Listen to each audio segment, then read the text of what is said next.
बिस्मिल्लाहिर्रहमानिर्रहीम। अस्सलाम वालेकुम। वेलकम टू माय चैनल रब्बे रहमान। आप सुन रहे हैं आयशा शराज को। क़िस्सतुल कुरान सीरीज़ के चौथे बाब का दूसरा हिस्सा मुलाहिज़ा कीजिए। नूह अलैहिस्सलाम ने जवाब दिया, मेरी दावत आम है, तुम सब मेरे मुखातिब हो। मेरे दीन में बड़े छोटे सब बराबर हैं, अमीर व गरीब यकसा हैं, आका ग़ुलाम एक जैसे हैं। यहाँ छोटे बड़े ख़ास व आम, अमीर व गरीब, खादिम व मखदूम में कोई इम्तियाज़ नहीं। अगर मैं तुम्हारी बात मान लूँ और अपने मानने वालों को छोड़ दूँ तो दीन की नशर व इशाअत और अपने पैगाम की तायीद में फिर किसी पर भरोसा करूँ।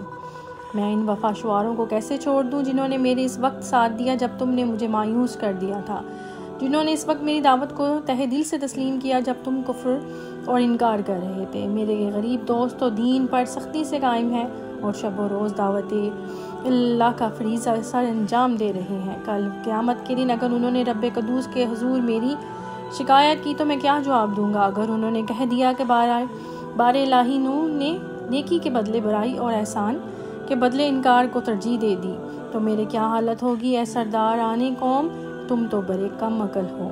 जब नूह अलैहिस्सलाम और ज़माए कौम के दरमियान बहस व जदल शिद्दत अख्तियार कर गई और इख्तिलाफ़ात की खलीज वसी तर हो गई तो काफिर मायूस हो गए और नूह अलैहिस्सलाम के मुतल्लिक दिलों में तंगी महसूस करने लगे और कह उठे, ऐ नूह, तुमने हमसे झगड़ा किया और इस झगड़े के बहुत तूल दिया। इस मुहासे को रहने दो और ले आओ हमारे पास जिस अजाब की तुम हमें धमकी देते रहते हो, अगर तुम सच्चे हो। नूह अलैहिस्सलाम ने इन्हें झंझोड़ा और फरमाया, बेशक तुमने जहालत की हद कर दी और हमाकत की इंतहाओं को छू लिया है। मैं कौन होता हूँ तुम्हें अजाब में मुब्तला करने वाला या अजाब से बचाने वाला। मैं तो तुम्हारी तरह एक इंसान हूँ, मेरी तरफ वही की जाती है। बेशक तुम्हारा माबूद तो वो यकता और ज़ात है। मैं तो अल्लाह का पैगाम तुम तक पहुँचाने आया हूँ। मैं तो जन्नत की बिशारत देने और अजाब खुदाबंदी से डराने आया हूँ। हर चीज़ तो अल्लाह की दस्ते कुदरत में है।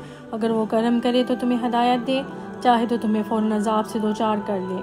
वो चाहे तो तुम्हारी ज़िंदगी दराज कर दे ताकि तुम्हारी सख्त सज़ा से दो चार होना पड़े, और चाहे तो अपने करम से तुम्हें अजाब की शिद्दत से बचा ले।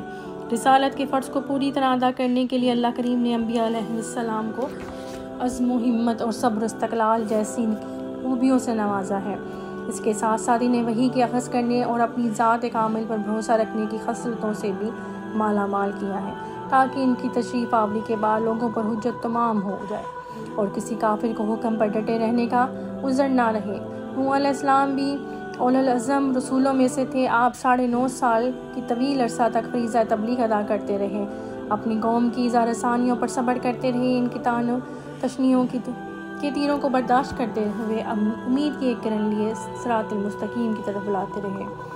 वो अपने कौम की हिदायत के लिए बहुत बेताब थे। इनकी दिली आरज़ू थी कि इनका मतला हयात पर ईमान की बिजली चमके और उनके दिल के वीराने में बाद नसीम के एक झोंके का गुजर हो। लेकिन आए दिन इनकी सरकशी बढ़ती गई और वज़ तलकीन से इनकी नफ़रतों में इजाफा होता गया। जब इनका ये रवैया देखकर उम्मीद व वजह की रस्सी कमज़ोर हो गई तो हज़रत नूह अलैहिस्सलाम ने शाकी और मल्तजी लहजे में हुज़ूर बारी ताला में अर्ज़ की कि मौला मेरी मदद फरमा और इन्हें हदायत की तौफ़ीक बख्श दे। मैं तो इन्हें नसीहत करते करते थक गया हूँ, मेरे दिल में इनकी ईमान की उम्मीद नहीं रही, तू ही रहम फरमा। अब रब्बे कदूस ने आपको वही की कि नहीं ईमान लाएंगे आपकी कौम से बजुज़ इनकी जो ईमान ला चुके, इसलिए आप गमगीन ना हो इससे वो जो करते हैं। जब नूह अलैहिस्सलाम ने देखा कि अल्लाह ने फ़ैसला सादिर कर दिया है और वही ने इनके ईमान ना लाने का हुक्म सुना दिया है और अब वो कभी ईमान नहीं लाएंगे कि इनके दिलों पर मोहर लग चुकी है, तो सब्र का पैमाना लबरेज़ हो गया और बारगाह इज़्ज़ी में नबूवत के हाथ उठ के, ऐ मेरे रब, ना छोड़ ज़मीन पर काफरों में से किसी को बसता हुआ। अगर तूने इनमें से किसी को छोड़ दिया तो वो गुमराह कर देंगे तेरे बंदों को और ना जनेंगे मगर ऐसी औलाद जो बड़ी बदकार नाशुक्र गुजार होगी।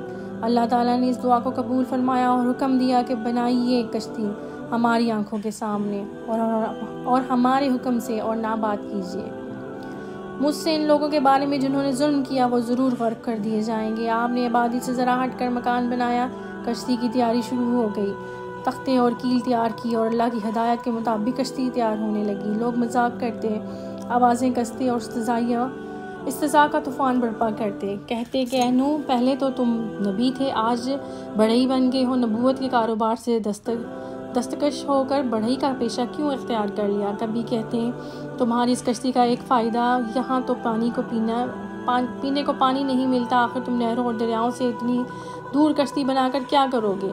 क्या इस कश्ती को बैल खींचेंगे या हवाएं उठाएंगी? लेकिन आपने इन खरापात की तरफ कोई तवज्जो न दी, सिर्फ इसके इस्तज़ा और मजाक की जवाब में इतना फरमाया, अगर तुम मजाक उड़ाते हो हमारा तो एक दिन हम भी तुम्हारा मजाक उड़ाएंगे जिस तरह तुम मजाक उड़ाते हो। सो तुम जान लोगे कि किस पर आता है अजाब जो रुस्वा कर दे, इसे और कौन है उतरता है जिस पर अजाब हमेशा रहने वाला है। ये कहकर आप कश्ती की तैयारी में मसरूफ़ हो गए। तख्तों को एक दूसरे से जोड़ा, मीखें और कीलें लगाई और इस तरह एक मजबूत कश्ती तैयार कर ली। इस वाक़े का इख्तिताम इधर करते हैं। बकिया हिस्सा देखने के लिए देखिए मेरी नेक्स्ट वीडियो को। इजाज़त दीजिए आयशा शिराज़ को। अल्लाह हाफ़िज़। मिलते हैं अपनी नेक्स्ट वीडियो के साथ इंशाअल्लाह।